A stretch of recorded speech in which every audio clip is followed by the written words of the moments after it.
পুষ্পাঞ্জলি।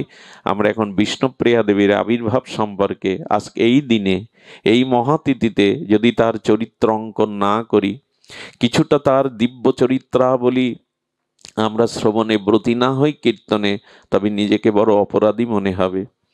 আজকের দিনটা আমাদের কাছে বড় মহিমাপূর্ণ ছিল, কিন্তু আমরা খবর রাখিনি। গৌরবক্ষ বিলাসিনী বিষ্ণুপ্রিয়া দেবীর আজ আবির্ভাব। কে বিষ্ণুপ্রিয়া?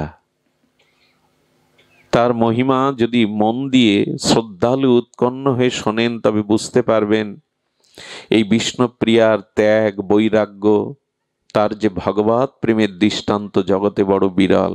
গ্রন্থার এখানে বলেছেন তপ্ত কাঞ্চন বর্ণাভ্যাং। ইনি কে? মহামায়া ছিল বিষ্ণুপ্রিয়া মায়ের নাম। পিতা ছিলেন তৎকালীন নবদ্বীপের অন্যতম শ্রেষ্ঠ নৈয়ায়িক পণ্ডিত সনাতন মিশ্র। এই সনাতন মিশ্র তনয়া মহামায়ার কোল আলো করে এসেছিলেন নবদ্বীপের বুকে।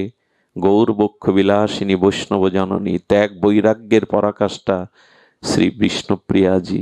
ভুলেই গেছি আমরা তাকে, এই তিথিটাও তো স্মরণ করি না, মনে নাই আমাদের।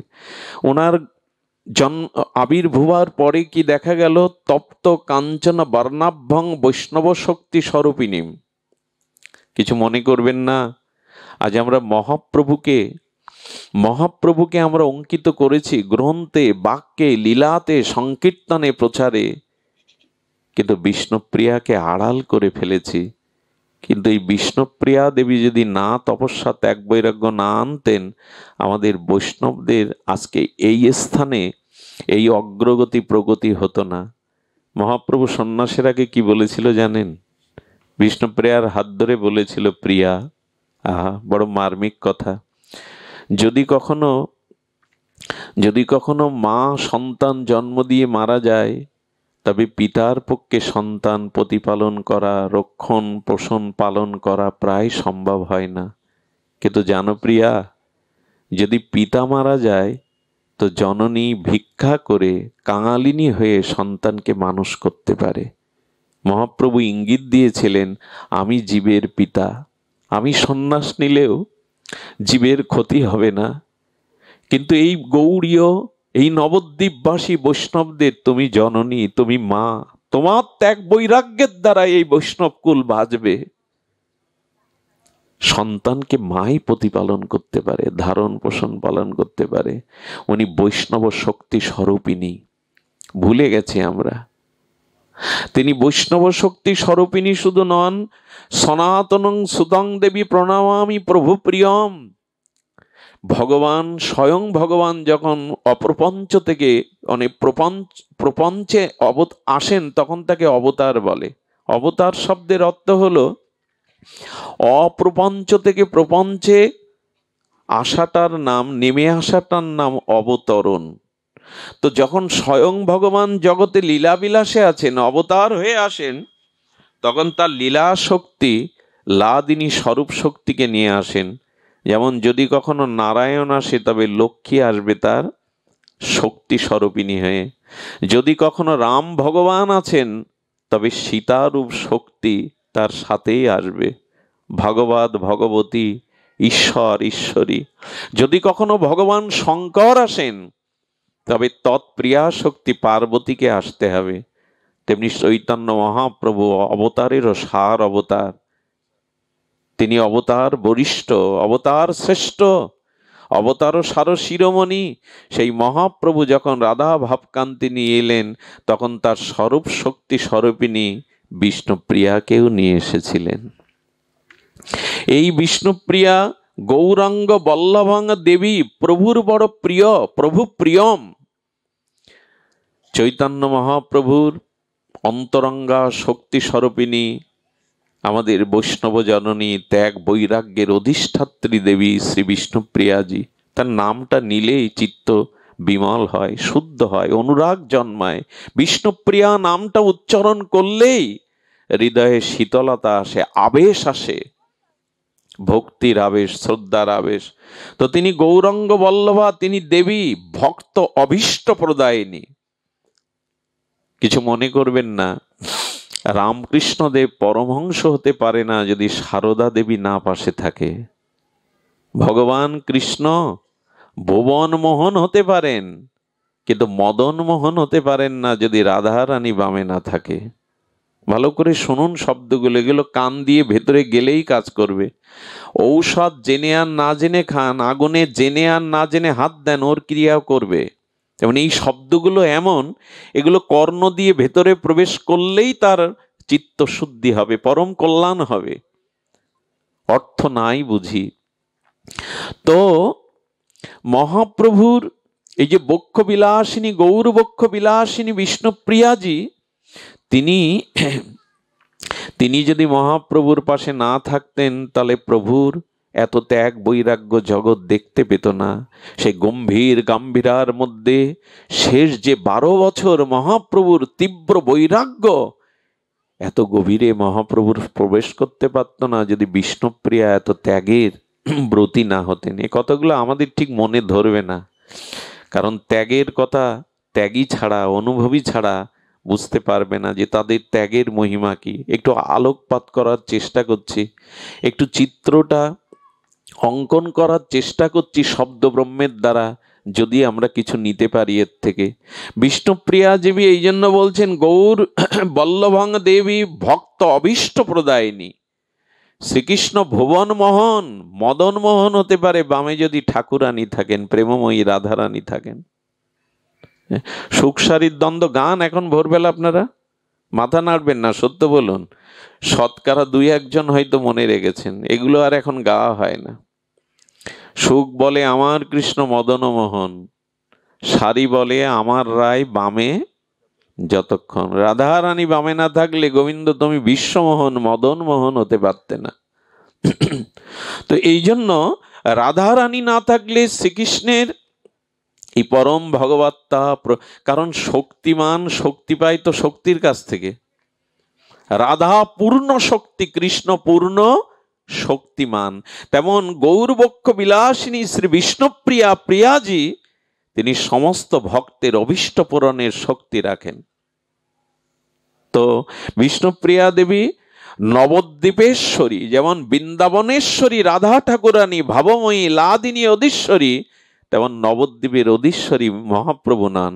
নবদ্বীপের অধীশ্বরী শ্রী বিষ্ণুপ্রিয়াজি, প্রিয়াজি হলো নবদ্বীপের অধীশ্বরী। এবং সাধ্ধিং, দেখুন একটা কথা বলি, এখানে সামনে সব মায়েরাই বসেছেন বেশিরভাগে, একটু অনুরোধ করি, বর্তমান সময়টা বলো কালের দ্বারা কবলিত, অন্ধকারাচ্ছন্ন হয়ে আসছে।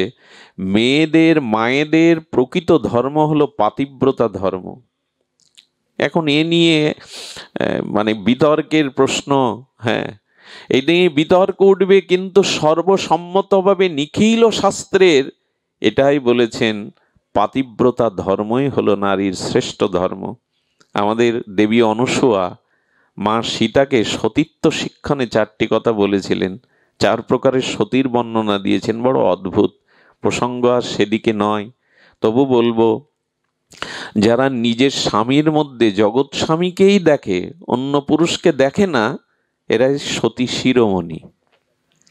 2 নম্বরের সতী যারা, জগতে অনেক পুরুষ আছে এটা তারা জানে, কিন্তু নিজের স্বামী ব্যতীত সকল পুরুষকেই যারা সন্তান এবং পিতা ভ্রাতা মনে করে, এরা 2য় স্তরের সতী। অন্য পুরুষকে পুরুষ মনে করে না, পিতা বা সন্তান মনে করে, শুধু পতিকেই পুরুষ জ্ঞানে সে জীবনে গ্রহণ করে। সতীর 2য় স্তর এটি।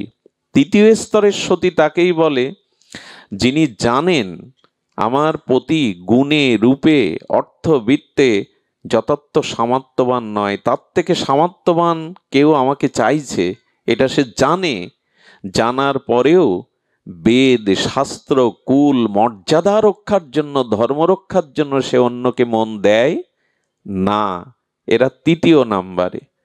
আর যারা জানে আমার পতি ছাড়া অন্য পতি আছে, তাদের দিকে মনও চলে যায়, কিন্তু ওই যে পরকাল শাস্ত্র এবং পাপ, এই ভয়ে তাদের মন চলে গেলেও তারা সেই কাজে ব্রতী হয় না। অন্য পুরুষকে মনে মনে স্মরণ করলেও বাস্তবিক ক্রিয়াতে তারা ঘর সংসারে আগুন জ্বালিয়ে দিয়ে ঘর সংসার ত্যাগ করে না। এরা চতুর্থ স্তরের। এমন করে অনেক কথা আছে। এ কথাগুলো আগেদের মেয়েদের মায়েদের বোঝানো। স্বামী প্রবাসে থাকতে আমি নিজে দেখেছি পুরানো দিনে মা ঠাকুমারা সিঙ্গার করতো না, ভালো করে সাজতো না। স্বামী বিদেশে গেলে স্বামী দুঃখে এই যে পতিব্রতা ধর্ম, এটা বিষ্ণুপ্রিয়ার মধ্যে এই জন্য সাধ্যিং শব্দটা দিয়েছেন। এত বড় শুদ্ধ সাধ্যি বিরল দৃষ্টান্ত নাই। জয়দেব পদ্মাবতী বলি, চিন্তা সতী বলি, কিন্তু এইখানে যে সাধ্যির পরিচয় বিষ্ণুপ্রিয়া দেবী দিয়েছেন সেটা কল্পনাকেও হার মানায়। আমরা বিষ্ণুপ্রিয়া দেবীর ছোটকালের একটি কথা শুনে তার বিবাহ এবং মহাপ্রভুর সন্ন্যাস পরবর্তী তার কঠোর ত্যাগ বৈরাগ্য সামান্য আলোচনা করেই পাঠ বিশ্রাম রাখবো। খুব ধ্যান দিয়ে শুনুন। এই সনাতন মিশ্র পরম পণ্ডিত প্রবার তার ঘরে মহামায়ার কোল আলো করে এসেছিলেন। যাদের পূর্ব শুদ্ধ সংস্কার থাকে না, শিশুকাল থেকে তাদের কিছু লক্ষণ প্রকাশ পায়। আপনার আমার বর্তমান স্বভাব তৈরি হয়েছে কবে জানেন? পূর্ব জন্মের কর্ম অনুসারে। আপনি আমি পূর্ব জন্মে যে যে জনিতে জন্মেছি, যে যে কর্ম সংস্কার, আপনার আমার বর্তমান স্বভাবটা তাই। আর এখন যে কাজ করছি, এখন যে কর্ম করছি, এইটা আগামী জন্মের আমার স্বভাব তৈরি করবে, সংস্কার তৈরি করবে। এই জন্য পেছনে যা হয়ে গেছে, বর্তমান সংস্কারটা যদি শুভ হয়, আগামী দিনে আলোর পথ পাবেন, বেঁচে যাওয়ার পথ পাবেন। বর্তমানটা এই জন্য অতীতে যা গেছে গেছে, বর্তমানটা যদি সুসংস্কারে আসেন, আগামী দিনের স্বভাব সংস্কার সুন্দর হবে, আপনার জীবনের চলার পর প্রশস্ত হবে। এইসব বাণী আমরা শুনি বটে, কই আচরণে কই। আমাদের এক স্বামীজি বলতেন প্রণাম মঠের, এখন বকা উল্লার সংখ্যা পাওয়া যায়, আমার মতো বকা উল্লা অনেক পাবেন। সোনা উল্লার সংখ্যাও এখন অনেক বেশি, কিছু হলেই ওখানে শুনতে বহু লোক আসবে, কিন্তু করিমুল্লার সংখ্যা কম। করার লোকের সংখ্যা, আচরণ করার লোকের সংখ্যা কম। বকাউল্লা সোনাউল্লা আছে, কিন্তু করিমুল্লা অর্থাৎ আচরণশীল ব্যক্তির সংখ্যা খুবই কম। আসুন আমরা বর্তমান সুসংস্কারে আনি। বিষ্ণুপ্রিয়া দেবীর ছোটবেলার স্বভাব কি জানেন? উনি ছোটবেলা থেকে সেবা পরায়ণা ছিলেন। মেয়েদের তো ওই একটি মহৎ গুণ, সেবা ধর্ম। দেখবেন 20টা পুরুষ যে বিল্ডিংয়ে বাস করে, কোনো মেয়ে ছেলে নেই, মা বোন নেই, দেখবেন ওটা নরক। ওই ঘরে ঢুকে দেখবেন সব নরক তৈরি করে। আরে গোছাবে কে? শান্তি সুন্দর তো মায়েরাই পারে। গৃহ কাকে বলে জানেন? যদি গৃহিণী থাকে। যেখানে মা বোন নাই, ওটা গৃহ বলে না। 1000টা পুরুষ থাকলেও তাকে গৃহ বলেনি সনাতন, যেখানে গৃহিণী না থাকে। মা বোন না থাকলে দেখবেন ওই অবস্থা, নরক বানিয়ে ফেলবে। সেবা ধর্মটা ঈশ্বরের প্রদত্ত, ওটা আপনি আমি চেষ্টা করে পারবো না। তো এই জন্য মা বিষ্ণুপ্রিয়া দেবীর ছোটকাল থেকে ছিল পিতা মাতা গুরুবর্গের সেবা, আর ছিল গঙ্গা স্নানের প্রতি তার স্বাভাবিক আকর্ষণ। শিশুকাল থেকেই তিনি প্রভাতে গঙ্গা স্নানে যেতেন। তার চলাটা ছিল বড় সুসংহত। সচিমাও স্নান করতে যেতেন। ওই বালিকার তার রূপ, তার গুণ, তার শ্রদ্ধা, সচিমাকে দেখেই বিষ্ণুপ্রিয়া গঙ্গা স্নান করে এসে এক একটা প্রণাম করতেন, আশীর্বাদ চাইতেন। মেয়েটার মুখে আদর করে বলতেন, আহা কি সুলক্ষণা। ওই থেকে সচিমার মনে মনে একটা ধারণা হয়, আমার নিমায়ও তো বড় হচ্ছে, এমন সুলক্ষণা মেয়েকে যদি আমি ঘরে তুলতে পারি, মায়ের মনে সেই স্বপ্নটা জেগে থাকে। এবং বিষ্ণুপ্রিয়া দেবী এই সুলক্ষণা গঙ্গা স্নানে, ভগবত আরাধনায়, পিতামাতা গুরুবর্গের এগুলো সব লক্ষণ। এইগুলো জীবনের পরম লক্ষণ। যারা শ্রেষ্ঠ হয় না, তাদের কিছু স্বভাব সংস্কার ভিন্ন থাকে, গতানুগতিক গড্ডালিকা প্রবাহের ন্যায় থাকে না। সবাই যে পথে যাচ্ছে আমিও যাই। তাদের সেবা, তাদের শ্রদ্ধা, তাদের ঈশ্বর আনুগত্য কিছু আলাদা থাকে। শশীকলার ন্যায় বেড়ে উঠতে লাগলো, চতুর্ধর বর্ষিয়া রূপে গুণে আর অনন্যা। এই বিষ্ণুপ্রিয়া দেবীর রূপ, গুণ ও মাধুর্য চারিদিকে ছড়িয়ে পড়ল। আর এর মধ্যে জানেন লক্ষ্মীপ্রিয়াও গত হলেন। মহাপ্রভুর প্রথম স্ত্রী যে লক্ষ্মীপ্রিয়া, এই বঙ্গদেশে প্রভু এসেছিলেন 11 মাস। আমাদের এই চৈত্র মাসের কোনো একটা রবিবারে গঙ্গা অববাহিকা হয়ে আমাদের পদ্মার বুকে ঢুকেছিলেন শ্রীকৃষ্ণ চৈতন্য মহাপ্রভু। কারণ মহাপ্রভুর পিতৃভূমি আমাদের এই শ্রীহট্টে, ঢাকা দক্ষিণে। এখানেই মহাপ্রভুর পিতৃভূমিটা আজও কালের সাক্ষী হয়ে দাঁড়িয়ে আছে। আমাদের এই মাটি সাধারণ না। অদ্বৈত কমলাক্ষ শান্তিপুর পুরন্দর অদ্বৈত প্রভুর পিতৃভূমি আমাদের সুনামগঞ্জে। এগুলো ভাবতেই অবাক লাগে। স্বয়ং ভগবানের অবতীর্ণ স্থান আমাদের এখানে। আমাদের শ্রীবাস পণ্ডিতেরও পিতৃভূমি আমাদের শ্রীহট্টে। পুণ্ডরিক বিদ্যানিধি ঠাকুর হরিদাস, প্রেম ভক্তির মহারাজ নিত্যানন্দ অবেশমরতী ঠাকুর নরোত্তম এসেছিলেন এই খেতুরিতে। কম ভাগ্য আমাদের। এই মাটিতে এখনো যেটুকু ভক্তি মেশানো আছে না, সারা পৃথিবীতে পাবেন না।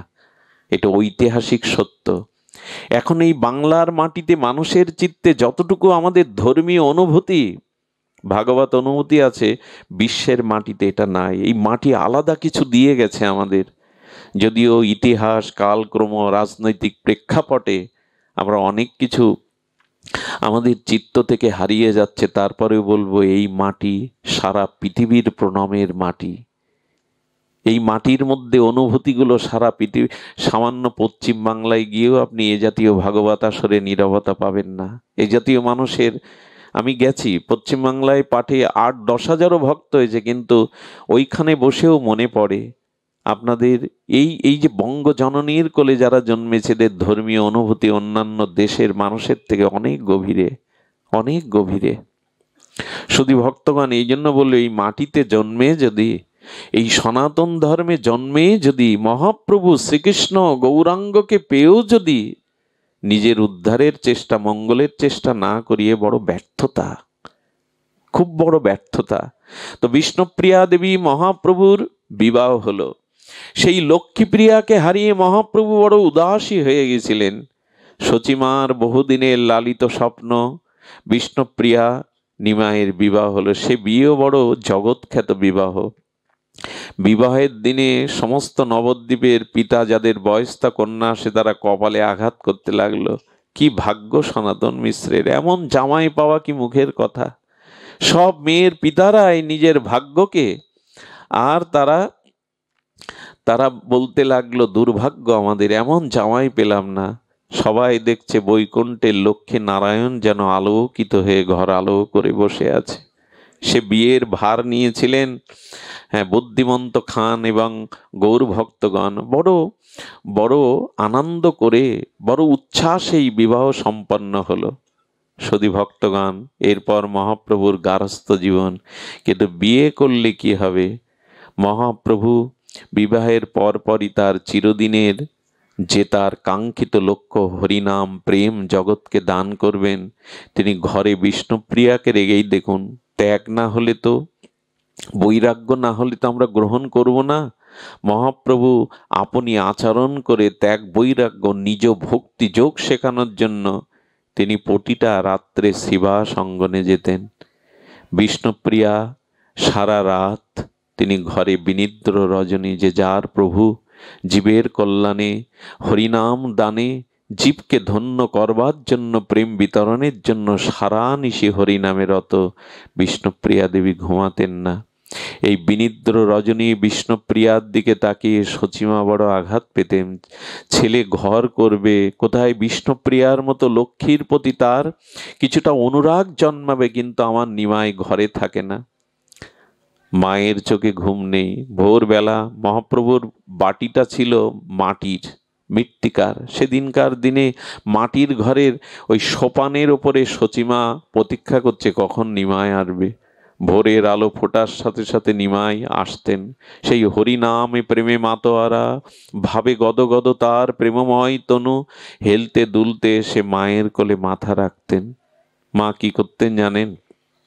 স্নেহের আঁচল দিয়ে আর মহাপ্রভুর গাটা ধুলো মুছে দিতেন। নিমাই, এত কাঁদিস কেন বাবা, এত ধুলাই গড়াস কেন, তোর সমস্ত অঙ্গে ধুলাবালি। আচ্ছা, কাকুর ফোটে কত ব্যথা লাগে।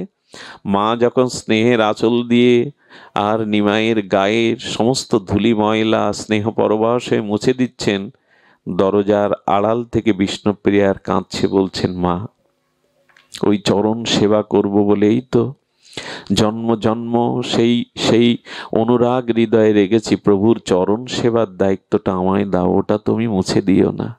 প্রভু ঘরে এলে আঁচল দিয়ে বিষ্ণুপ্রিয়া প্রভুর চরণটা মুছিয়ে দিতেন। একদিন সচিমা বলছে, নিমাই, আমার একটা কথা রাখবি বাপ? তুই তো শ্রীবাসঙ্গনে যাস, বৌমা ঘরে একা থাকে, আজকে আমার কথা রাখ, আজকে তুই শ্রীবাসঙ্গনে যাবি না। মাকে মাতৃভক্ত হতে হয়। কোনো সন্তান যদি প্রকৃত সন্তান হয়, উৎকর্ষে 10-এর একজন হয়, বা জগতে জগতে সে মুখ উজ্জ্বল করতে পারে, তার প্রথম কারণ পিতামাতার প্রতি তার ভক্তি, শ্রদ্ধা। নিমাই বললেন, মা, আজ আমি গৃহেই থাকবো। সচিমার আনন্দ ধরে না। বিষ্ণুপ্রিয়া রন্ধনশালায় প্রভুর প্রিয় হেলাঞ্চা শাক, থোড় মোছা, প্রভু যা খেতে ভালোবাসেন, এগুলো রন্ধন করলেন। বিষ্ণুপ্রিয়া রন্ধনের বড় বলিহারি যায়। সেই রন্ধন করে প্রভুকে সেবা করিয়ে প্রভুকে সুন্দর করে সাজিয়ে বললেন, বিশ্রাম নাও। প্রিয়কে বিশ্রাম দিয়ে বিষ্ণুপ্রিয়া দেবী কি করলো জানেন? আহা, মহাপ্রভুর চরণে নিজের মস্তক দিয়ে ঘুমিয়ে পড়েছে। মহাপ্রভুর চরণে মস্তক দিয়ে ঘুমিয়েছে। কিন্তু রাত্র যত গভীর হয়, রাত্র দ্বিপ্রহরে বিষ্ণুপ্রিয়া দেবীর ঘুম ভেঙে দেখে প্রভু শয্যায় নাই। বিষ্ণুপ্রিয়া দেবী উঠলেন, একটি দুপা করে সাহস বুকে নিয়ে ঘরের বাইরে এসে দেখলেন অনেক দূরে সুরধনী গঙ্গার তীরে ফুপিয়ে ফুপিয়ে কে যেন কাঁদছে। বিষ্ণুপ্রিয়া বড় বুকে সাহস নিয়ে এগিয়ে গিয়ে দেখেন তারই প্রাণবধূ, তারই প্রাণনাথ সুরধনী বয়ে যাওয়া গঙ্গার কোলে দাঁড়িয়ে এই নিস্তর, নিস্তব্ধ, নিভৃত রাত্র দ্বীপ্রহরে কাছে। আমি একটা প্রশ্ন করি আপনাদের কাছে, ভগবান কাঁদবে কেন মধ্যরাত্রে? বিষ্ণুপ্রিয়ার শুকশয্যা ছেড়ে, গৃহ ছেড়ে, সুরধনী গঙ্গার তীরে স্বয়ং রাধা কৃষ্ণ মিলিত তনু পরতত্ত্ব গৌরাঙ্গ কাঁদবে কেন বলতে পারেন? তার তো ঘরে জ্বালা নাই, তার তো রোগ শোক জরা ব্যাধি নাই। চির সচ্চিদানন্দময় পূর্ণ ভগবান কাঁদছেন কেন? এর উত্তর মহানামজি দিয়েছেন আমাদের গৌড়ীয় আচার্য গোস্বামীগণ। বলেন, এই দেখো, সারা জগৎবাসীকে মহাপ্রভু আজ জানাচ্ছেন, ওগো, ভগবানের জন্য শুধু ভক্ত কাঁদে না, ভক্তের জন্য ভগবানও কাঁদে। ভক্তের জন্য আজ ভগবানও কাঁদে না। কথাটি যথার্থ হলো না? আরে, ভক্ত ভগবানের জন্য কাঁদবে, ভগবান ভক্তের জন্য কাঁদবে, এটা বিশেষ কথা নয়। যে যাকে ভালোবাসে তার জন্য তো কাঁদবেই। কিন্তু প্রভু কাঁদছেন কেন জানেন? প্রভু কাঁদছেন কেন জানেন? জীবের লাগিয়া কাঁদে প্রভু উচ্চেশ্বরে, ভক্তের জন্য না, প্রতিটি জীবের জন্য চৈতন্য মহা আজকে কাঁদছেন। বিষ্ণুপ্রিয়া দেবী বলছেন, হৃদয়ে জীবের প্রতি প্রভুর কত করুণা। আজ সুখময় শয্যা নিদ্রা ছেড়ে রাত্র দ্বিপ্রহরে প্রভু সুরধনী গঙ্গা, এই কথাটা শুনলে হৃদয়ে স্থির থাকে গো। ভগবানকে ভজন না করে পারা যায়? ভক্তের জন্য না, জীবের জন্য গৌর হরি কাঁদছেন। তার রাধা ভাবদ্যুতি সুবলিত তনু, পর্বত কাঞ্চন সম অঙ্গ ধুলাই গড়াচ্ছেন মহাপ্রভু। মহাপ্রভুর অঙ্গ ধুলাই গড়াবে কেন? ভগবান কেন গড়াগড়ি দেবে? নিজে আচরণ করে ভক্তি শিক্ষা জগৎকে দিচ্ছেন, কি করে কৃষ্ণ পেতে হয়, প্রেম পেতে হয়, জীবনকে কি করে ধন্য করতে হয়। নিজে আচরণ। প্রভু বললেন, এ যুগে আচরণ ছাড়া মুখের বাণী কেউ নেবে না, বড় বড় কথা কেউ মানবে না। আচরণ করো, তবে প্রভাব পড়বে। ভগবান বললেন, তোমরা আমাকে কি খুঁজবে? আমি তো নিত্য ধাম হতে জগতে নেমে এসেছি তোমাকে খুঁজবার জন্য। আমরা ভগবানকে খুঁজতে ওপরে যাইনি, বৈকুণ্ঠে যাওয়ার সামর্থ্য আমাদের নেই। ভগবানই নেমে এসেছেন আমাদের খুঁজবে বলে।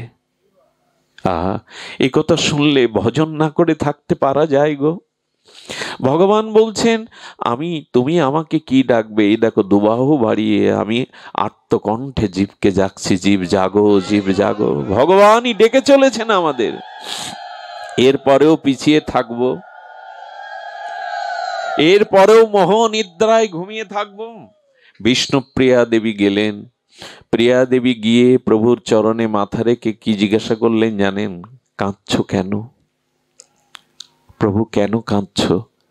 বিষ্ণুপ্রিয়া দেবীর দুটো হাত দিয়ে মহাপ্রভু তুলে বলছেন, প্রিয়া, এসেছিলাম জীবকে নাম প্রেম দেব বলে, সেই ব্রজ প্রেম, সেই নিকুঞ্জ মন্দিরের প্রেম সেবা। জীব তো জাগলো না, কৃষ্ণ নাম তো কেউ নিল না, আমি সেই ব্যথায় কাঁদছি, কই জীব তো জাগলো না। বিষ্ণুপ্রিয়া দেবী যে কথা বলেছিলেন বড় মার্মিক, ওই যে বললাম উনি শক্তি স্বরূপিণী। কি বলেছিলেন জানেন? মহাপ্রভুর দিকে তাকিয়ে প্রিয়াজি বললেন, প্রভু, নিজে না কাঁদলে অন্যকে কাঁদানো যায় না, নিজে না মজলে অন্যকে মজানো যায় না। তবে আমার মনে হয় তোমার একার কান্নায় জীবের হৃদয় গলবে না, দ্রবীভূত হবে না। এক কাজ করি, মা, তুমি আর আমি তো, সচিমা, বিষ্ণুপ্রিয়া আর মহাপ্রভু, সংসারে তো এই তিনজন ওনারা। বললেন, প্রভু, তোমার একার ক্রন্দনে জীবের হৃদয় দ্রবীভূত হবে না, এসো, আজ থেকে আমরা তিনজন মিলে কাঁদতে থাকি। আমাদের এই তিনের কান্না একত্রিত হয়ে যদি জীবের হৃদয় বিগলিত হয়। আপনারা যারা গৌর চরিত্র জানেন, বিষ্ণুপ্রিয়া চরিত্র জানেন, সচিমার চরিত্র জানেন, এই তিনজনের সাধনা শুধু একটাই ছিল, সারা জীবন কেঁদেছেন এরা। এটা আমার মুখের কথা নয়। এদের দিব্য চরিত্রাবলী যদি দেখেন তাহলে দেখবেন সচিমা সারাটি জীবন কেঁদেছেন। মহাপ্রভুর চোখের জলে তো খাল হয়ে গেছে, মাটি মাটি খুঁড়ে খাল হয়ে গেছে, গর্ত হয়ে গেছে, জলাশয় হয়ে গেছে। এ কথা নাস্তিকবাদীদের বোঝানো যাবে না, এ কথা শ্রদ্ধাশীল গৌর প্রেমিক ছাড়া এ কথা সাধারণ বিষয় লোকরে বোঝানো যাবে না। প্রভুর চোখের জলে নালা তৈরি হয়ে গেছে, খাল তৈরি হয়েছে। প্রভু যখন সংকীর্তনে ক্রন্দন করতেন, তার প্রেমাশ্রুতে সামনের ভক্তগণ স্নাত হয়ে যেত, স্নান হয়ে যেত, ভিজে যেত তাদের অঙ্গ। জলযন্ত্রের ন্যায় কেঁদেছেন। কারণ এই জন্য প্রভু আজ ভক্তরা যতটা কেঁদেছে, সেই ভক্তের চোখের জলে ঋণ শোধ করতে প্রভু এসেছেন, গোপী ঋণ শোধ করতে। এই জন্য সারাটি জীবন এই তিনজন কাঁদল।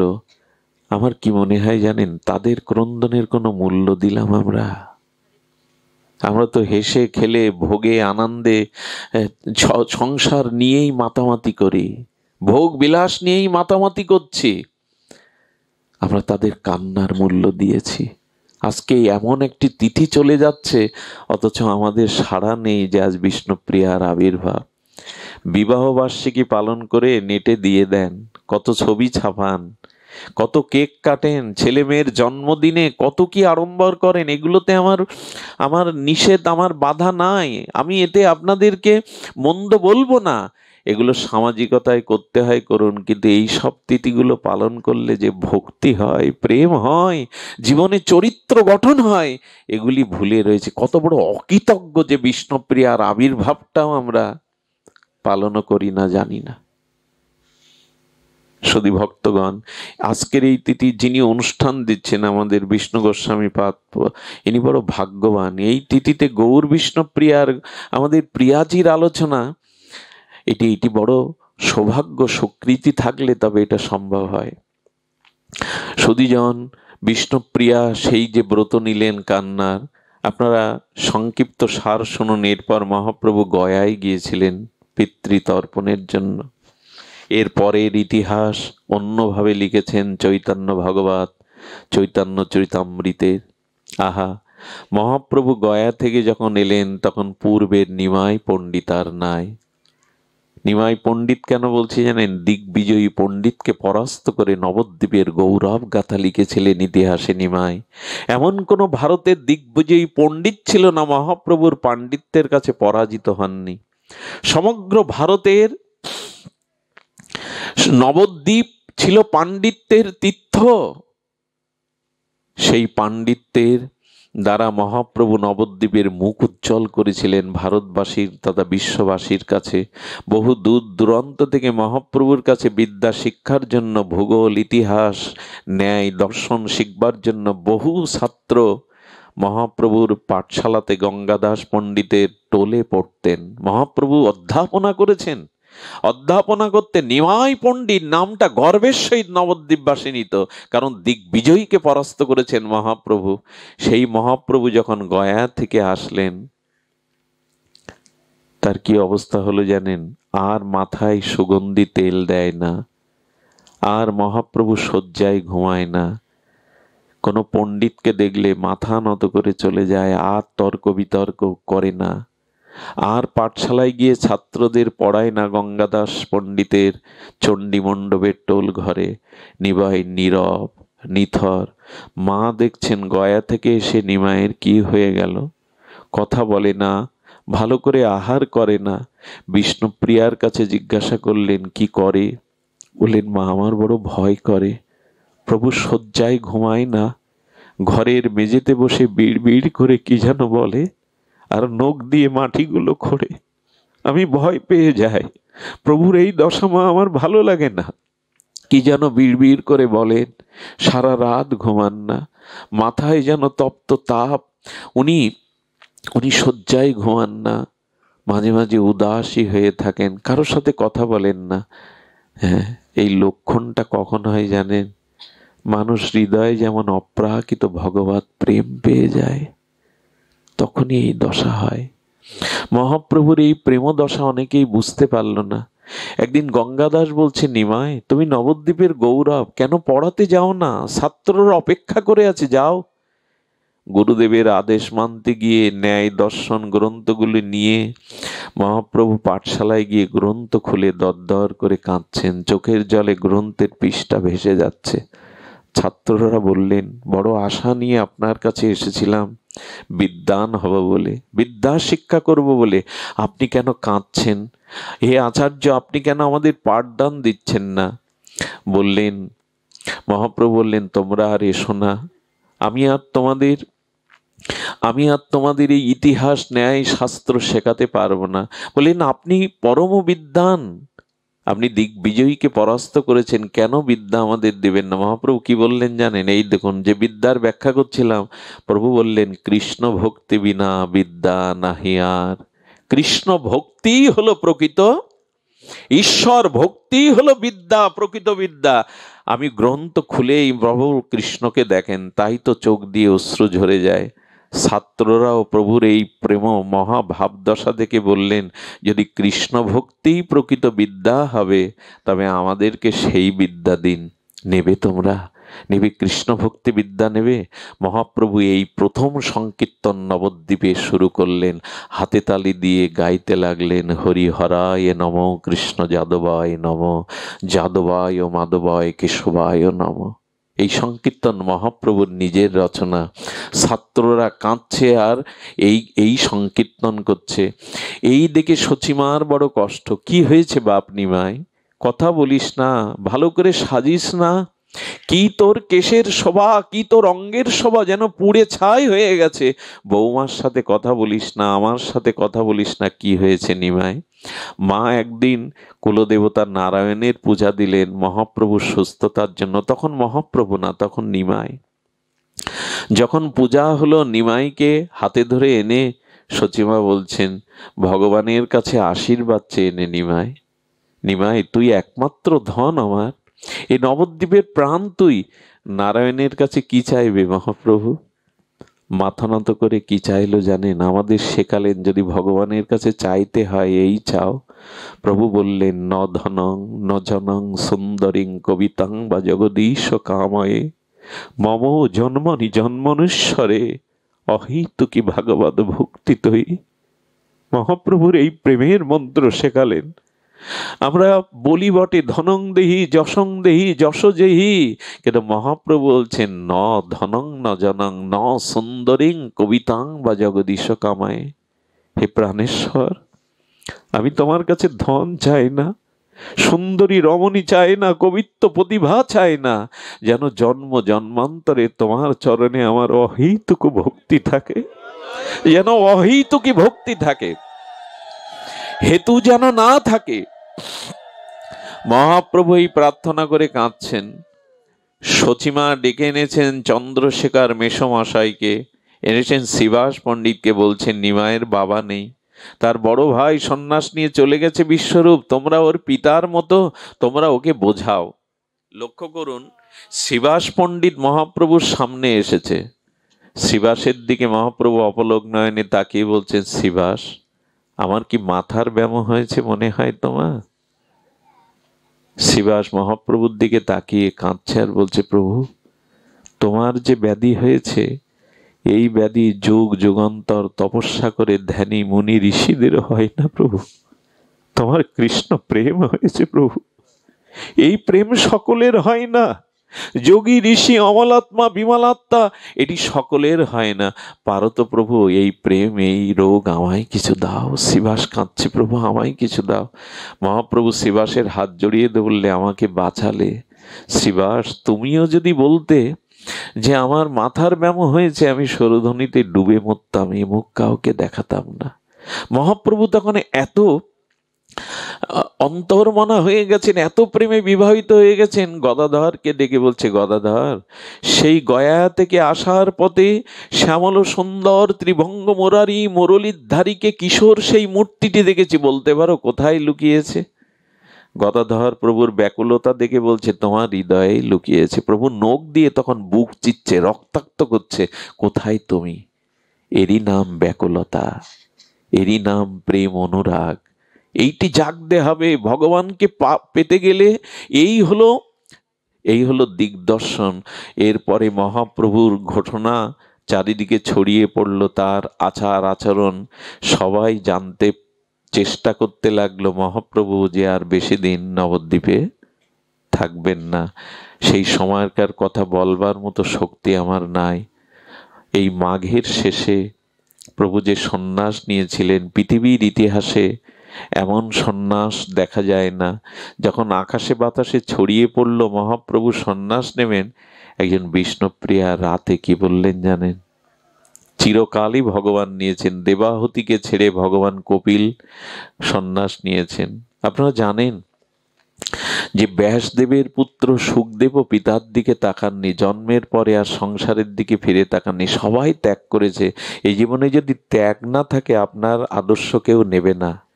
ত্যাগ ছাড়া এই জীবনে শান্তিও পাওয়া যাবে না। কোনো আদর্শকে লালন পালন করতে, প্রতিষ্ঠিতা করতে গেলে বৈরাগ্য চায়, ত্যাগ চায়। ত্যাগ ছাড়া কিছু হয় না জগতে। তো মহাপ্রভু সেই দৃষ্টান্ত আপনি আচরণ করে জগৎকে শিক্ষা দিচ্ছেন। বিষ্ণুপ্রিয়া দেবী আকাশে বাতাসে শুনে একদিন বলছেন, প্রভু, আমি তো লেখাপড়া জানি না, তবে একটা জিজ্ঞাসা ছিল। আকাশে বাতাসে কান পেতে শোনা যাচ্ছে, তুমি সন্ন্যাস নেবে। আমার কথা নাই ভাবলে মা তো বাঁচবে না, মায়ের প্রাণ তুমি, সব হারিয়ে তোমার পানে যে মা বেঁচে আছে, তুমি মাকে ঠকিও না, মাকে ব্যথা দিও না। বিষ্ণুপ্রিয়া দেবী যখন এসব বলছেন, তখন বললেন, প্রভু তুমি স্বতন্ত্র ঈশ্বর, তোমাকে আটকানোর ক্ষমতা কারো নেই, তবে একটা নিবেদন করি। প্রিয়া, এমন করে বলছো কেন বলো? আমি তোমাদের না জানিয়ে সন্ন্যাসে যেতে পারি না। তোমাদের কষ্ট দিয়ে, তোমাদের না জানিয়ে মহাপ্রভু কৌতুকী কৌশল করে ডেকে যাচ্ছেন। বললেন, বলো কি বলবে? আহা, একথা উচ্চারণের সামর্থ্য আমার নাই, সে যোগ্যতাও নাই। প্রিয়াজি বললেন, প্রভু যদি সন্ন্যাস নাও, তবে একটা নিবেদন। মা জানকী রামচন্দ্রের বনবাস যাত্রায় সাথে ছিল, দ্রৌপদী পঞ্চ পাণ্ডবের সাথে বনবাসেও সাথে ছিল, শ্রীবৎস রাজা গ্রহদোষে বনবাসে গেলেও চিন্তারূপ সতী সাথে ছিল। তুমি যদি সন্ন্যাস নাও, আমি তোমার সাথে থাকলে বুঝি তোমার আপত্তি আছে? কত বড় জিজ্ঞাসা করলেন। মহাপ্রভু নীরব হয়ে চোখের জল ফেলছেন। কি উত্তর দেব আমি? সীতাকেও তো প্রভু সাথে নিয়েছিলেন, পঞ্চ পাণ্ডব তো দ্রৌপদীকে সাথে নিয়েছিলেন। আমি যদি তোমার সাথে থাকি, তোমার বৈরাগ্য কি খণ্ডন হবে? মহাপ্রভু অবনত মস্তকে প্রিয়াজিরে, উত্তর তার কাছে নাই। কিন্তু কি বললেন জানেন প্রিয়া? এই কলিহত জীবগুলি, এরা আগের ধর্ম নেবে না, এই কলিহত জীবগুলো হৃদয়ে বড় কলুষিত, তাদের তাদের সদ্ভাবনা বড় সীমিত। তবে শোনো, ত্রেতা যুগ দাপার যুগ এটা নয়। কলিযুগের মানুষের ভোগাক্রান্ত চিত্ত। এই যুগে স্ত্রীকে সাথে নিয়ে কোনো ত্যাগ বৈরাগ্য জীব মানবে না, জীব এই ত্যাগ বৈরাগ্য গ্রহণ করবে না। তাই তোমাকেই ত্যাগ স্বীকার করতে হবে, আমাকেই তীব্র বৈরাগ্যের ত্যাগ স্বীকার করতে হবে। প্রভুর কথাটা বুঝেছেন? এ যুগের মানুষের চিত্ত কলুষিত, এই যুগের চিত্ত মানুষের ভোগাক্রান্ত। এই যুগে তোমাকে সাথে নিয়ে সন্ন্যাস নিলে জীব এই ত্যাগ বৈরাগ্য গ্রহণ করবে না। মহাপ্রভু বললেন, তবে শোনো প্রিয়া, তুমি জননী হয়ে গৌড়ীয় সমাজকে, বৈষ্ণবকে বাঁচাও, তুমি জননী হও। এই জন্য বিষ্ণুপ্রিয়া আমাদের মা, আমাদের প্রকৃত জননী, তিনি বাঁচালেন। এরপরের ইতিহাস অন্যরকম। নবদ্বীপ ছেড়ে মহাপ্রভু সন্ন্যাস নিলেন সেই মাঘের সংক্রান্তিতে। সেই সন্ন্যাস নেওয়ার পরে আপনারা জানেন, সচিমার প্রাণ, নবদ্বীপবাসীর প্রাণ রক্ষার্থে নিত্যানন্দ প্রভু পদ ভুলিয়ে শান্তিপুরে এনেছিলেন মহাপ্রভুকে। 10টা দিন মহাপ্রভু ছিলেন, কিন্তু এর পরের ঘটনা আরো মর্মান্তিক, আরো হৃদয়স্পর্শী। আচ্ছা, মহাপ্রভু সন্ন্যাসের পরে নিত্যানন্দ প্রভু অদ্বৈতের শান্তিপুরে প্রভুকে এনেছেন। সকলে বলছেন, শ্রীপাদ বলছেন, অদ্বৈত বলছেন, একবার প্রাণ বাঁচে যাতে বিষ্ণুপ্রিয়াকে, সচিমাকে আনি। মহাপ্রভু কার আসবার আদেশ দিয়েছিলেন? বিষ্ণুপ্রিয়াকে আসবার অনুমতি। কত বড় ত্যাগ একবার ভাবুন। পাপী তাপী সকলেই মহাপ্রভু সন্ন্যাস লীলা দেখতে পাবে, কিন্তু বিষ্ণুপ্রিয়া আসার অধিকার পারবেন? যার ধন, যার মানুষ, তার দেখবার অনুমতি নেই। সচিমা কেঁদে উঠলেন, বিষ্ণুপ্রিয়া না গেলে আমিও নিমায়ের কাছে যাব না। ঘরে বসে সে দিন রাত প্রাণটা বুকে নিয়ে আছে তার ক্রন্দনে। বলেন, আমি যাব না। মাকে পাঠালেন, বিষ্ণুপ্রিয়া আপনি দেখে আসুন। মা এলেন, মাকে প্রদক্ষিণ করে নিমাই কেঁদে মায়ের কোলে বসে বললেন, আমি জন্ম জন্মান্তরে যেন তোমার গর্ভ আলো করে আসতে পারি মা। আমি তোমার অযোগ্য সন্তান, তোমার সেবা করতে পারিনি। আমি সন্ন্যাস নিয়েছি মা, তুমি যদি কাঁদো এমন করে, আমি সন্ন্যাস ত্যাগ করে গৃহে ফিরে আসবো। কত বড় মাতৃভক্তি দেখুন মায়ের। তুমি যদি চাও কেঁদো না মা, তোমার চোখের জল এভাবে যদি বরিশন করো, আমি ফিরে আসবো। নিমাইকে তখন সচিমা বলেছিলেন, না নিমাই, আজ যদি তুই সংসারে ফিরে আসিস শ্মশান ত্যাগ করে, সন্ন্যাস ধর্ম কলঙ্কিত হবে, ত্যাগ বৈরাগ্য আর কেউ নেবে না। তবে একটা কথা রাখিস, বৃন্দাবনে না গিয়ে তুই লীলাচলে ভজন করিস, যাতে তোর খবর পায়। এই জন্য মহাপ্রভু মায়ের কথা রাখতে লীলাচলেই ভজন করেছিলেন। সে যে রহিল প্রভুর 12 বৎসর, তিনি প্রায় 18টা বৎসর অখণ্ড লীলাচলে বাস করেছেন, পুরীধামে বাস করেছেন, শ্রীক্ষেত্রে বাস করে, শুধু মায়ের আদেশ রাখবার জন্য। আর কেমন মা দেখুন, আমাদের মা হলে কি বলতো, ফিরে আয় ঘরে। বলে, না রে নিমাই, সন্ন্যাস বৈরাগ্য ধর্ম কলঙ্কিত হবে, জীবোদ্ধারে যা তুই। নিমাইকে পাঠিয়েছিলেন, কিন্তু বিষ্ণুপ্রিয়াকে দেবে দেখে অনেক নদিয়াবাসী বলেছিল, কি পোড়া কপাল তোর, লক্ষ লক্ষ মানুষ তাকে দেখতে যাচ্ছে, কারো বাধা নেই। বিষ্ণুপ্রিয়া ডুবরে কাঁদছে আর বলছে, ও আমি তোমার সামনে গেলে বুঝি তোমার সন্ন্যাস ব্যর্থই হবে প্রভু। যখন সবাই তাকে কথা শোনাচ্ছে, কিরে পোড়ার মুখী অভাগিনী, তোর দেখবার আদেশ নেই। বিষ্ণুপ্রিয়া মহাপ্রভুকে যখন সবাই কঠোর বলছে, তখন কি বললো জানেন? এই দেখুন, স্বামী নিন্দা কোনো সতী নারী নিতে পারে না, পতিব্রতা সাধ্বী নারী নিতে পারে না। বিষ্ণুপ্রিয়া বললেন, ওগে তোরা লক্ষ লক্ষ লোক কাকে দেখতে যাচ্ছিস, সেই মানুষটা তো আমার মানুষকেই তো তোরা দেখতে যাচ্ছিস। তাকে নয়নে কি দেখবো রে, সে তো আমার নয়নের মাঝখানে ঠাঁই হয়ে আছে। হৃদয়ে থাকলে, নয়নের মাঝখানে থাকলে বাইরে কি দেখব? এইভাবে খণ্ডন করছেন। স্বামী নিন্দা এটা কোনো সতী নারীর মানায় না। বিষ্ণুপ্রিয়া দেবী এই বলে 10 দিন মায়ের সেবা নিয়ে সব গৌড়ীয় ভক্তদের প্রাণ রক্ষা করে নিমাই সিদ্ধান্ত নিলেন। আপনারা জানেন সন্ন্যাস নিলে একবার মাতৃভূমি দর্শন করতে হয়। সন্ন্যাস নিলে একবার মহাপ্রভু চিন্তা করলেন শেষবারের মতো আমি নবদ্বীপ দর্শন করে চলে যাই, শেষবারের মতো। সদী ভক্তগণ, নবদ্বীপের ধোলায় পা রাখলেন মহাপ্রভু। একটু ওইখানে চলুন তো, মনে মনে মানুষে মহাপ্রভুকে দেখুন, নবদ্বীপের মাটিটা দেখুন। মহাপ্রভু মাটিকে প্রণাম করে বলছেন, আর তোদের বুকে খেলবো না, তোদের কাছে অনেক ঋণী আমি, এই ধোলা মেখেই আমি বড় হয়েছি, আর তোদের কাছে আমি ফিরে আসবো না। বৃক্ষগুলি যেন কাঁদছে, মাথা নুয়ে মহাপ্রভুর প্রতি বলছে, প্রভু তোমাকে দর্শন করবার জন্য সুরধনী গঙ্গার তীরে বৃক্ষ হয়ে জন্মেছে, আর তোমায় এই মাধুর্য রূপ দেখতে পাবো না। মহাপ্রভু বৃক্ষের কাছে কত চড়েছি, কত তোমাদের বৃক্ষ শাখায় উঠেছি। গঙ্গাকে প্রণাম করে বলছে, গঙ্গা আর তোমাতে অবগাহন করব না, আর সন্তরণ করব না, বিদায়, চিরবিদায়। নবদ্বীপের আকাশ বাতাস, ভক্তরা কাঁদছে, মহাপ্রভু নিজের বাড়ির সামনে দিয়ে যাচ্ছে। বিষ্ণুপ্রিয়ার ঘরের মধ্যে কি হচ্ছে একবার অনুভব করুন তো। রাধারানী জানতেন তার প্রাণবধূ ব্রজনাথ একবার কথা দিয়েছে আসবে। রাধারানীর এই ভরসাটা ছিল, কিন্তু বিষ্ণুপ্রিয়া জানেন এই চলে গেলে মহাপ্রভু আর নবদ্বীপে কোনোদিন আসবে না, কোনোদিন আসবে না। বিষ্ণুপ্রিয়া দেবী কি করলেন জানেন? রাস্তার ধুলার উপরে এইভাবে এই হস্তপদ প্রসারিত করে শুয়ে পড়লেন। মহাপ্রভু আস্তে আস্তে সামনে বলছে, কে তুমি, কে তুমি? বলো, আমি গৌরাঙ্গ প্রিয়া। বলো, না, তুমি কৃষ্ণপ্রিয়া, তুমি বলো বিষ্ণুপ্রিয়া। বিষ্ণুপ্রিয়া দেবী বলেছিলেন, আমি কৃষ্ণ বুঝি না, আমি কৃষ্ণ জানি না, আমি বিষ্ণু জানি না, আমি জানি গৌরাঙ্গ, আমি গৌরাঙ্গ প্রিয়া। এই অভাগিনী কি নিয়ে থাকবে বলে দাও, আমার ভজন বলে দাও। মহাপ্রভু চরণের দোকানা খড়ম, যেমন ভরত বয়ে এনেছিলেন রামচন্দ্রের 14 বছরের খড়ম, আর সারা জীবনের মতো মহাপ্রভু দিয়ে গেলেন তার প্রিয়াকে, এই খড়ম নিয়ে ঘরে যাও, এই খড়মের মধ্যেই তুমি আমাকে পাবে, যাও তীব্র বৈরাগ্য নিয়ে সাধনা করো।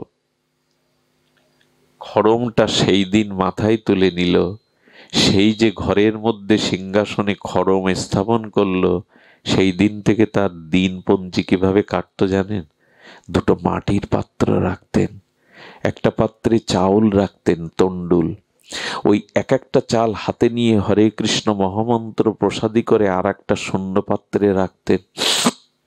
বেলা 11টার দিকে যে কটা চাউল হতো ওইটাই গঙ্গা জলে ফুটিয়ে মহাপ্রভুকে ভোগ লাগিয়ে নিজে পেতেন আর কাঞ্চনা সখীদের দিতেন।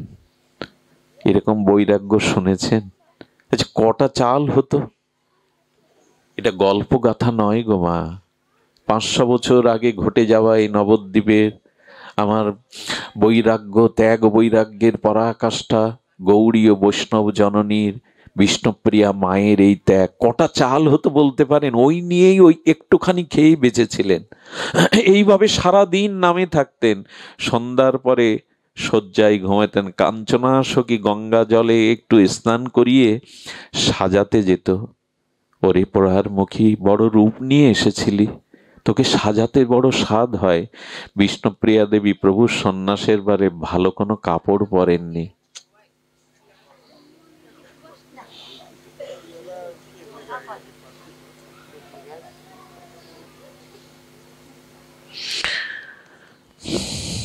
তো কোথায় হারিয়ে যায়, কোথায় হারিয়ে যায়। কাঞ্চনা বললেন, একটু কৃপা করুন, কৃপা করুন, সামান্য সময় একটু কৃপা করুন। তো কাঞ্চনা সখীকে বললেন, যার প্রভু জীবের কল্যাণে সেই গাম্ভীরার মধ্যে মহাপ্রভু শেষ 12 বছর মাথায় বালিশ দেননি, কোনো পালঙ্ক ব্যবহার করেননি, মেঝেতে শুয়ে থাকতেন, তাও পাটা বিস্তার করতে পারতেন না। এখন যে পুরীর গম্ভীরা দেখেন ওটা না, প্রকৃত গম্ভীরা ওর পেছনে, ওটা সবাইকে দেখতে দেয় না। বাইরের ঘরটা গম্ভীরা আমরা দেখে আসি, পাটা প্রসারিত করতে পারতেন না, কোনো রকমে ওইখানে কাটাতেন। সচিমার অনুরোধে কলার পত্রের মাঝখানে যে সরলা ডাটাটা, ওইটা চিকিয়ে একটা কাঁথা তৈরি করে একটা পুরনো কাপড় জুড়ে, প্রসাদী কাপড়ে ওইটুকু স্বীকার করেছিলেন মহাপ্রভু, তাও মা কষ্ট পাবে বলে। আমাদের ভোগ মানায়। 12টা বছর স্বয়ং ভগবানের, এই জন্য বিষ্ণুপ্রিয়া দেবী সাজতেন না, কোনো ভালো কাপড় পরতেন না, সেই বৈরাগ্যিনী সন্ন্যাসিনী হয়ে ওর মধ্যে। সচিমা যতদিন বেঁচে ছিলেন, ভোরে আঁচল তলে, মুখ কাউকে দেখতে দিতেন না, আঁচল তলে গঙ্গা স্নান করতেন। সচিমা অপ্রকট হওয়ার পরে আর গঙ্গায় যায়নি, ঘরের মধ্যেই তার জীবন। এইভাবে তীব্র বৈরাগ্য ভজনে সারা রাত খড়মের মাথা রেখেই গৌর গৌর করে তার রাত জাগল। শুধু ভক্তমণ্ডলী শুনুন, বিষ্ণুপ্রিয়া দেবীর শরীর ক্ষীণ হতে লাগলো, ভজন বৈরাগ্য তীব্রতার গভীরে পৌঁছালো। মহাপ্রভু আদেশ দিলেন যে নিম্র বৃক্ষর তলেই আমার আবির্ভাব হয়েছিল, ওই বৃক্ষটা কেটে আমার একটা বিগ্রহ তৈরি করতে বলো, ওই বিগ্রহের মধ্যেই বিষ্ণুপ্রিয়া আমাকে খুঁজে পাবে। শুধু মণ্ডলী শুনুন, যে নিম্ন বৃক্ষটা নবদ্বীপে দেখেন মায়াপুরে, এটা ওই নিম্ন বৃক্ষ না, ওটা কেটে গৌর বিগ্রহ তৈরি করা হয়েছিল। মহাপ্রভু ওই বিগ্রহের আদেশ দিয়েছিলেন। ওই বিগ্রহ তৈরি করে যেদিন প্রাণ প্রতিষ্ঠা হলো, বিষ্ণুপ্রিয়া দেখেই সাক্ষাৎ মহাপ্রভুই তো, তার বিগ্রহ তো তিনি, বুকে জড়িয়ে ধরলেন, যেন প্রাণনাথকে চিরদিনের মতো বুকে পেলেন। কিন্তু বিগ্রহ যদি এখানে থাকে, বিষ্ণুপ্রিয়ার ভজন বৈরাগ্য তখন তীব্রতা গভীরে। এই জন্য বিষ্ণুপ্রিয়ার পিত্রালয়ে ভাইদের কাছে সেখানে সেই বিগ্রহ রাখা হয়। এই বিগ্রহ তার পিত্রালয়ে পূজিত হতে লাগলো। যাদব মিশ্র সহ তার ভাইরা পূজা করতে লাগলো। তীব্র দিনে দিনে বৈরাগ্য বাড়তে লাগলো। বিষ্ণুপ্রিয়া দেবীকে দেখতে এলেন মহাপ্রভুর আবির্ভাব তিথিতে, দোল পূর্ণিমায়, ফাল্গুনী পূর্ণিমায়। কে জানেন? অদ্বৈত ঘরণী সীতা ঠাকুরানী আর নিত্যানন্দ শক্তি জাহ্নবা মা। দুইজন যখন ঘরে ঢুকলেন, দেখলেন একটি আলো, যেন একটি দিব্য বিচ্ছরিত আলো যেন বসে আছে। সমস্ত শীর্ণকায় দেহ, গৌর বিরহিণী, গৌর বক্ষ বিলাসিনী বিষ্ণুপ্রিয়া তীব্র ত্যাগ বৈরাগ্যের মূর্তি নিয়ে যেন দিব্য আলোক ছটায় ভরে আছে। এদের দুজনকে দেখে বড় হৃদয়ে বৈরাগ্য ব্যথায় কেঁদে উঠলেন মা। এতদিন পরে অভগিনীকে দেখতে এসেছ? জাহ্নবা মা সীতা ঠাকুরানী দেখছে মেয়েটা ভজন করতে করতে ত্যাগ বৈরাগ্যে হাড়গুলো যেন আছে, শীর্ণকায় দিব্য জ্যোতির্ময়ী মূর্তিতে বসে আছেন, বুকে জড়িয়ে ধরে। ব্যথার দিনে তো ব্যথার ব্যথীকে খোঁজে মানুষ। বললেন, চল মা, আমাদের কাঁধে ভর করে চল। কোথায় জানেন? ওই যেখানে বিষ্ণুপ্রিয়া দেবীর পিত্রালয়ে প্রভুর যে বিগ্রহ, আজকে হরিনাম অষ্টপ্রহর সংকীর্তন হচ্ছে, চল মা, ওখানে যাবি। সেখানে গেলেন। সেখানে গিয়ে কি দেখলেন? ভক্তরা অষ্টপ্রহর সংকীর্তন করছেন। কীর্তন করিয়া আসে নগরীর দল, কোটি চন্দ্রলোকে করি আঙিনা উজ্জ্বল। কীর্তনের মধ্যে বিরহিণী গৌরাঙ্গ বল্লভা বিষ্ণুপ্রিয়া যখন এসে দাঁড়িয়েছেন, সেই কীর্তনের মাঝে সমস্ত দিব্য আলোক ছটায় ভরে গেছে। সবাই সতর্ক হয়েছে, কেউ বিষ্ণুপ্রিয়ার চরণ বদন দেখতে পায় না। এটি বড় ভাগ্যের বিষয়। নির্গত আগিনাকে এক দিব্য আলোকে করছেন। সর্বাগ্রে ঈশান ঠাকুর, লীলার সাক্ষী যিনি, তিনি কীর্তন করছেন। বিষ্ণুপ্রিয়া ধীর পায়ে মহাপ্রভুর মন্দিরে প্রবেশ করল। দরজা বন্ধ হয়ে গেল। মহাপ্রভুর দিকে তাকিয়ে বললেন, এবার আর নয়, চিরদিনের মতো এবার আমাকে তোমার করে নাও। সেই বিগ্রহ আলিঙ্গনবদ্ধ অবস্থায় বিষ্ণুপ্রিয়া দেবী গৌর বিগ্রহে লীন হয়ে গেলেন। এই হলো প্রিয়াজির চলে যাওয়া। লীন হয়ে গেলেন চিরদিনের মতো। সখীর গায়ে হেলান দিয়ে বিষ্ণুপ্রিয়া দেবী এসেছিলেন। সাঙ্গ করি ভবের লীলা যুগলে বসিলে, প্রাণের প্রিয়া বুকের মাঝে লুকায়া রাখিলে, তুমি শুধু দেখবে বলে এ খেলা খেলিলে, নদে বাণী পরাগে মরে দেখা না দেখিলে, প্রিয়ার দুঃখে কাতর হয়ে নিকটে ডাকিলে, তার দুঃখের বার হরণ করে প্রাণ ওর জোড়ালে। মহাপ্রভু চিরদিনের মতো তার শক্তিকে নিজের করে নিলেন। সমস্ত নবদ্বীপের বিরহের ক্রন্দন উঠল। আজ যেন আমাদের নবদ্বীপেশ্বরী চলে গেলেন, রেখে গেলেন তার ভজন, তার তপস্যা, তার ত্যাগ, তার বৈরাগ্য। এমনি করেই সেই বিগ্রহ যদি আজও দেখতে যান, তবে নবদ্বীপের সেই বিগ্রহ আজও আছে। এটা ধামেশ্বর মহাপ্রভু। যদি নবদ্বীপে যান, এই বিগ্রহ আজও আমাদের সামনে আছেন। ধামেশ্বর মহাপ্রভুকে দর্শন করবেন। আজ এইটুকুই। আপনাদের মঙ্গল হোক, আপনাদের কল্যাণ হোক।